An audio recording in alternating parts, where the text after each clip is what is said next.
Hello YouTube, that's right, it's me, I'm back. It's been a while. I've been out for a couple of weeks. Guys, I just had to have a break, man. It just finally took its toll on me, the editing and the whole process of it. But what I have been doing is I filmed quite a bit of stuff. So now that I'm back in here, I'm geared back up, I'm rested, excited to get back to working on YouTube. Really excited to get back to talking to you guys, hearing some of your comments and stuff, feedback and whatnot. If it's your first time here, dude, please go down and hit that subscribe button because I got tons of good stuff coming at you, especially in the next couple of weeks if you're interested in the sport of bass fishing. This particular video right here is about my quest for the Elite Series to re-qualify for the Bassmaster Elite Series again through the Bassmaster Opens. We just finished our second event, which was on the Arkansas River in Oklahoma. It is a place that I am very familiar with, a body of water that I have a lot of history on and experience. So it was an event I had a lot of confidence going into. And as you'll see through this video and some things that happened, I start to lose some of that confidence. And I want to share with you guys some of the things that I've learned along the way. I try not to, if you guys have watched my videos before, I try not to go through the same song and dance that I see a lot of stuff where these are my practice videos, these are my fish catches, and that's my tournament. I like to go a little more in depth than that, show just a little bit of video of maybe the tournaments and things that are going on, but stop and come back and tell you what's really going through my thought process and what I learned from this event to pass on to you so that maybe it's something that you can take along and use on a body of water that's similar to it or perhaps even the same body of water. But a lot of times it's bodies of water that relate the same. Like this is a river system, that's what it is. So it would play anywhere down the Arkansas River system through Dardanelle, Pine Bluff, Arkansas, any of that stuff. Any river system in the United States, it doesn't just have to be the Red River, the Arkansas River. There's many places that we go in the country that are like this that will relate to. So if you live by one, have a tournament coming up on one, would like to just go fish on one, hang on, give this a shot. I think you're gonna like what I got coming.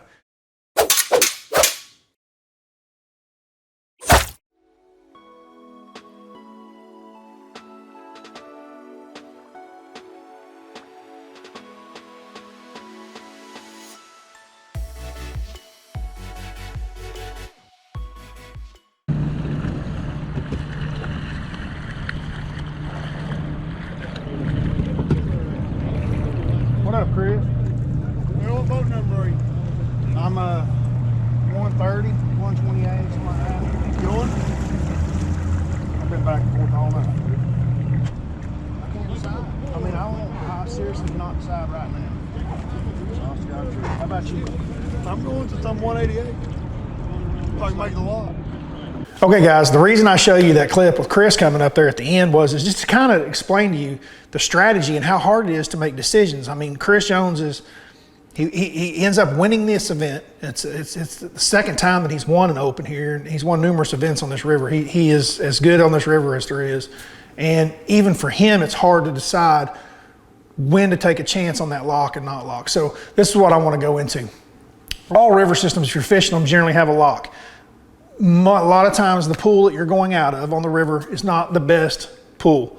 So the decision has to be made on where you want to spend your time in practice and also in the event, because you always run a risk with barge traffic on river systems of not getting in the lock or getting back on time. So it's something that you've always got to think about, and it's something that I thought about a lot in this process. I'm going to show you guys the lock. The guys that have never been through a lock, I'm going to show you the process of how we all get in there and it goes down and all that stuff. So you're going to get to see all that coming right up here next. But I decided to lock down. Chris Jones decided to lock down. The better bags are just in that curve pool. That's just the bottom line. And that's what I was about in this tournament. I'm at home in my home state and home waters that I'm familiar with. And so that's what I go for. And you'll see what happens after we get down.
fish here. Look at the place.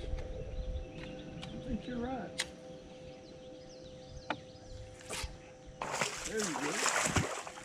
You called it.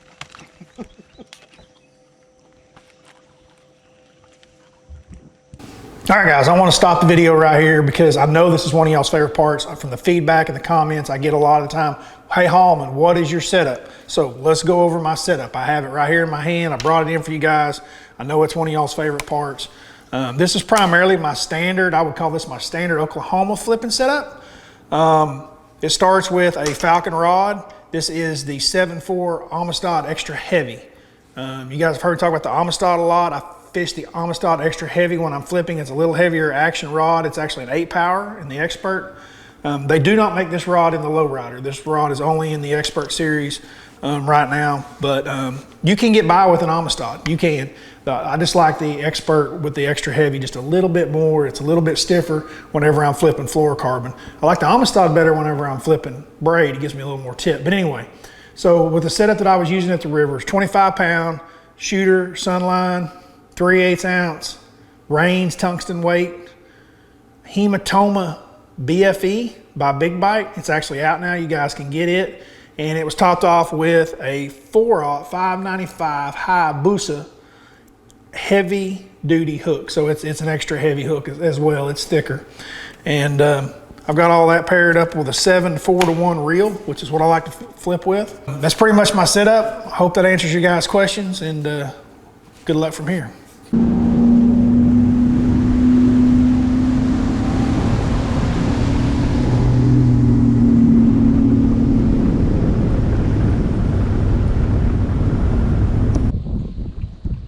Good job, Billy. Thank you, sir.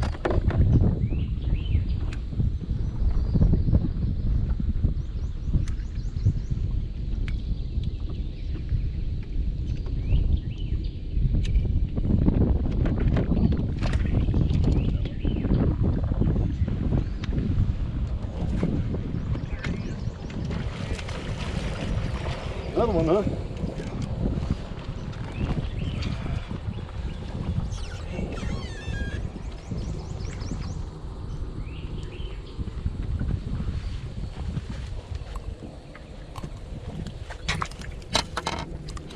That's a good one you got there.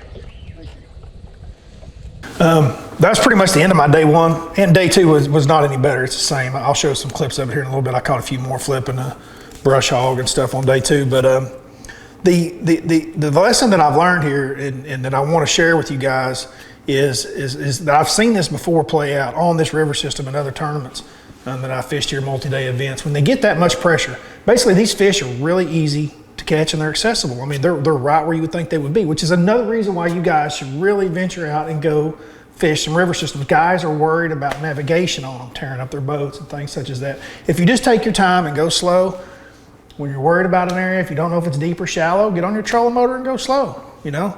But the fishing can be phenomenal on these places. The tournaments knock the fishing down. They really do. They knock it down because they just can't handle the pressure of that many boats. You know, this had 200 boats in the field and this place acted like it. But it is honestly and truly one of my favorite places to fish in Oklahoma, and in the summer, because in the summer this place has got current, and that's what these fish are all about. They're all about that current, which keeps them biting through the dog days of summer. And that's what I really want to stress to you guys is that the river systems are great places to catch them in the dog's days of summer, and shallow and easy and accessible. So, you know, don't be afraid to go to river systems because of the navigation or the lock. Hey, if you hadn't been through a lock, you saw it in the video, man, if you've got one close to you within a 2 or 3 hour drive down, put in on the pool above and go through that lock. Go down at the end of that wall and pull on that guy's chain and let him blow the horn and put you through and tie up to the wall. It's really, really a cool experience if you've never been through it. Something that you really, in a bucket list of life of fishing things, I just can't imagine somebody that hadn't been through a really cool big lock. So if you get the opportunity to do that, man, take that chance. What else did I have to share with you guys? Basically just the flipping bite was really good, and it just faded along with every other bite that was out there. And it primarily was from pressure. I really enjoy flipping wood on the river systems. any type of lay down log jam. It can be main river, anything blown through with current, current seams with wood, back creeks. I mean, this tournament ends up being, and tournaments like this end up being creek situations because you're getting in places where guys haven't been to. If it's readily accessible on the main, it gets fished and it doesn't seem to play as well. But truthfully, that's where I want to fish in the summertime. So if I'm there without the pressure, the main river is where I want to be. A flat on the main river, something like that. I mean, that's where I want to play. But the problem is in the tournament situations, a lot of that just gets beat up, which brings me to my final scenario that I want to share with you guys. No, I'll show you these last two fish catches and then we'll get to that.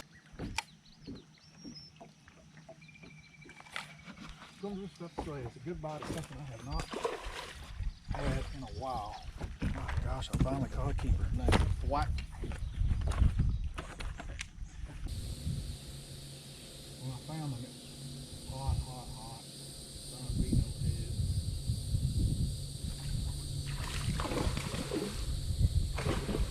Come here. Get in here.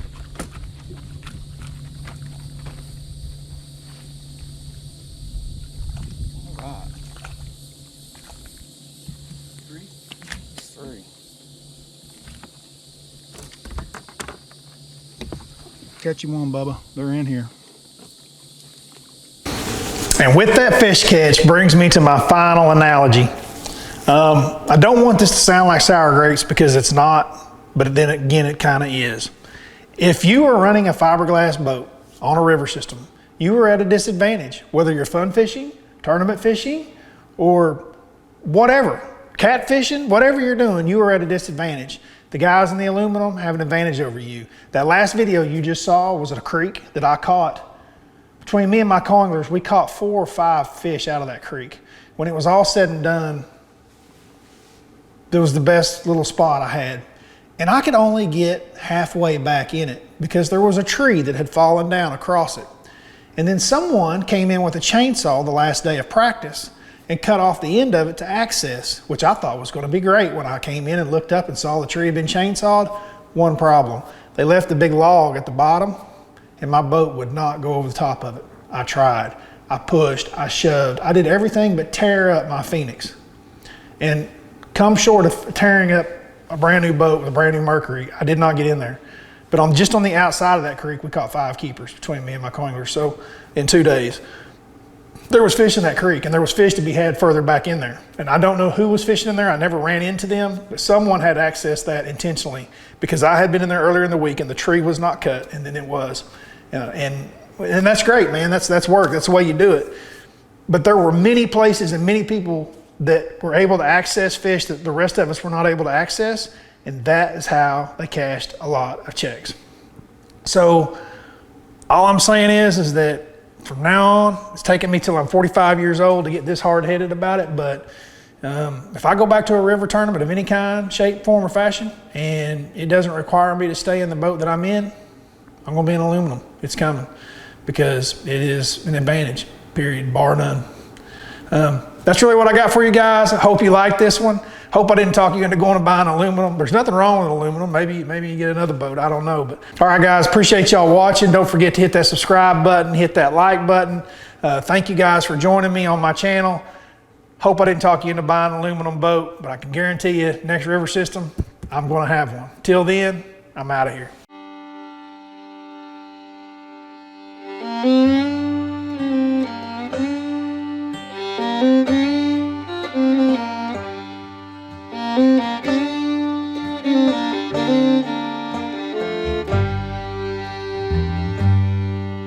Thank you.